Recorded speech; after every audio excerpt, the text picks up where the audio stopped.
Have you ever wondered if World War IV has already begun? As tensions rise, the Pacific emerges as the new front line. China and Russia are building a powerful axis in these waters, and if we don't act now, we may miss our chance to respond effectively. In the eyes of Moscow, the Cold War wasn't just a chilling standoff, it was a real global conflict. Russia believes that it survived World War III, which was fought indirectly through proxies and ideologies. This history shapes how the Kremlin views its current actions. Consider the Cuban Missile Crisis of 1962. That moment brought the world to the brink of nuclear war. American forces have battled communist adversaries in Korea and Vietnam, supported by Moscow and Beijing. Across Africa and the Middle East, Soviet influence has aimed to destabilize Western dominance. So how does this connect to today? Putin sees this moment as the commencement of World War IV, with a clear intent to win. The battlefield is now the Pacific. In May 2025, Chinese warships executed live-fire drills in the Tasman Sea. This act disrupted civilian air travel and signaled a new military assertiveness. Meanwhile, the US reinforced its positions by deploying B-52 bombers to Guam. We also see an escalating presence of Russian Tu-95 bombers patrolling near US territories. Cyber attacks targeting fuel systems and port logistics are rising, endangering maritime trade and military mobility. This is not just a drill, it's a dress rehearsal for a larger conflict. The Pacific region is crucial. Over 40% of global trade, worth an estimated $3.4 trillion annually, flows through the South China Sea. It's not just about physical territory. Control here means economic and technological supremacy. The collaboration between China and Russia is concerning. In 2022, they forged a partnership, declaring it a no-limits alliance. Recent military exercises, including simulated airstrikes on Taiwan, demonstrate their united front. China leads the world in naval strength, with over 370 warships.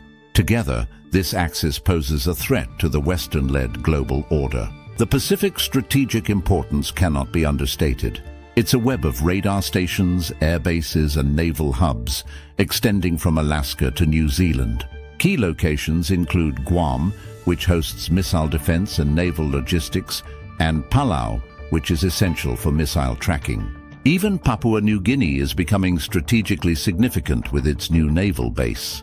If even one of these nodes falters, the entire network becomes vulnerable. History teaches us important lessons. At the Battle of Tsushima in 1905, the Russian Empire underestimated Japan, leading to a disastrous defeat. Similarly, the US miscalculated Japan's intentions before Pearl Harbor in 1941. Now China is expanding its military capabilities, building airstrips and reinforcing its naval power. We are at a dangerous crossroads. Do we want to repeat these historical mistakes? We must take action if World War IV is truly underway. Complacency equates to surrender. The time to act is now. Expand joint patrols across air, sea, space, and cyber domains.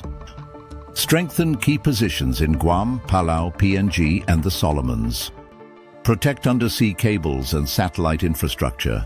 Establish new military bases based on present needs, not future conjecture. We need to assert that the Pacific is not for sale.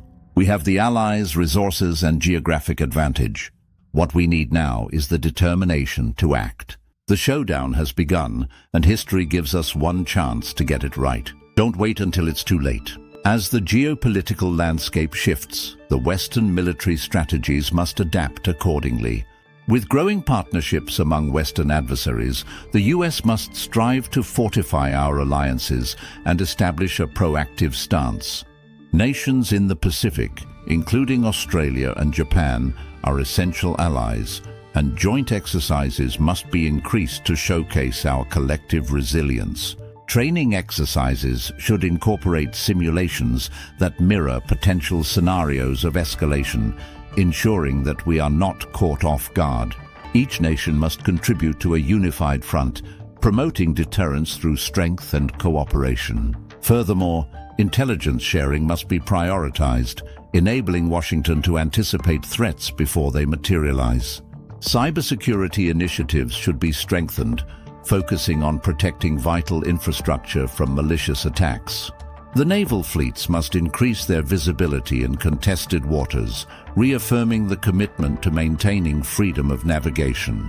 Building a cooperative network with nations like India and South Korea can present a formidable counterbalance to the growing influence of China and Russia. In conclusion, the geopolitical stakes in the Pacific have never been higher, and our proactive approach today will determine the future. Washington must unite with his allies and reinforce our commitment to maintaining peace, ensuring that we will not repeat the mistakes of history. The time to act decisively is now, because China and Russia are wasting no time.